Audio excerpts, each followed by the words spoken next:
Me, Tarzan. You, Jane. It names the temptation to make separation simple and undeniable. It paints a world of two roles, the taker and the taken, the claimant and the claimed.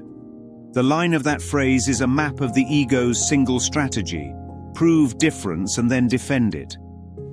In the phrase, there is a primitive script that reduces complex hearts to binary parts. On one side stands a swaggering self that insists on being special and seen. On the other side stands the one whose worth is measured by being wanted and kept. Special relationships are born from this divide and then fed by endless bargaining. The myth reads, if the other validates the self, then the self survives, and if not, the self perishes. This is a marketplace logic sold as intimacy.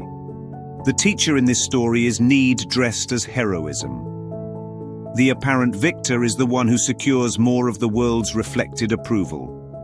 But securing approval is never healing because it extends the hole it tries to fill. The more that is taken, the larger the hunger becomes. The more that is given to earn love, the more love is perceived as conditional. Identity becomes a ledger of credits and debts rather than a shared field of light. This is where guilt quietly nests and hardens into fear. A Course in Miracles names this architecture, the idea of separation that projects cause and effect. It shows how the world mirrors the mind's decision to split. The story of me, Tarzan, you, Jane, is not about two persons, but about one thought gone public. In that thought, the world becomes a proof rather than a classroom. To unmake the myth requires a reversal of seeing, not a rearranging of behavior. Forgiveness in the Course is the exact opposite of bargaining. It is the willingness to undo the meaning given to form. When forgiveness is practiced, the ledger dissolves and the need to win or be wanted releases. A holy relationship is not the replacement of desire, but its end through shared recognition. That recognition is simple. Nothing in form determines worth, because worth is not a thing in the world. Worth is a remembrance of sameness under the surface of seeming difference. A useful metaphor is the mirror in a hall of masks. Each mask seems unique until light reveals the same face beneath. The masks insist on their uniqueness, and so everyone acts to sustain their separate role. Scripted smallness and scripted greatness both seek safety in repetition. To move beyond me, Tarzan, you, Jane, requires seeing the script and refusing the audition. Refusal here is gentle awareness, not forceful rejection. It is saying yes to the background where both actors are fragments of one unseen author. Another allegory is the island and the bridge. The island believes itself whole and defends its shore against all swimmers. The bridge knows only crossing, and so it trades its planks for applause. Madness is the island that imagines solitude is proof of importance. Sanity, in holy terms, is the returning to the shared shore where the sea remembers its source. The Course insists that miracle-mindedness undoes the fantasy that separate parts can be whole. Practical steps are not moralized, but prescribed as perceptual repairs. Begin with the small willingness to notice grievance as a teacher rather than evidence. Ask the inner question, what does wanting to annihilate the other protect? Often it protects the fragile belief that self must be defended at any cost. Notice the subtle swap. To be wanted is mistaken for to be loved. Want depends on lack. Love is boundless and therefore does not demand. Language shapes the trap. Simplistic pronouncements like me, Tarzan, you, Jane harden thought.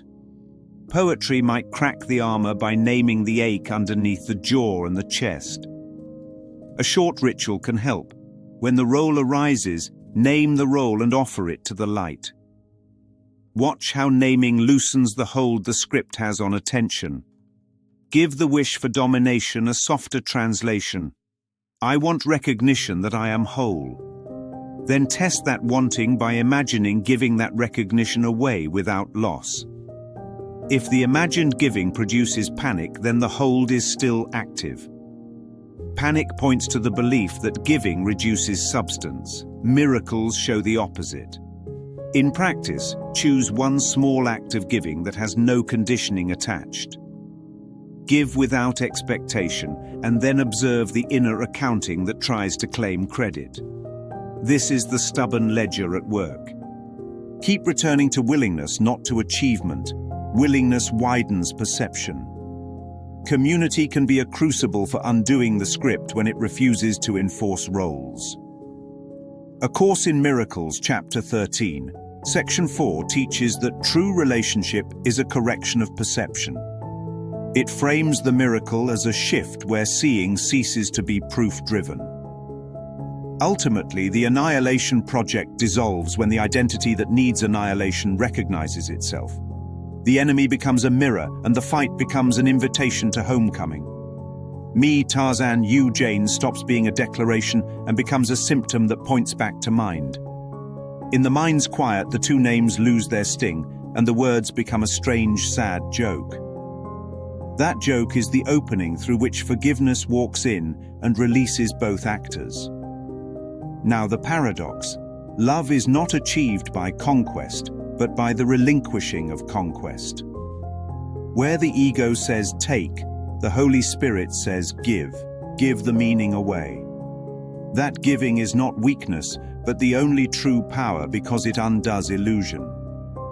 To finish, imagine the phrase again, and then soften it until sound fades. Watch the body relax as language ceases to bind the heart to roles. The campaign called Me, Tarzan, You, Jane has done its work when the names return to silence.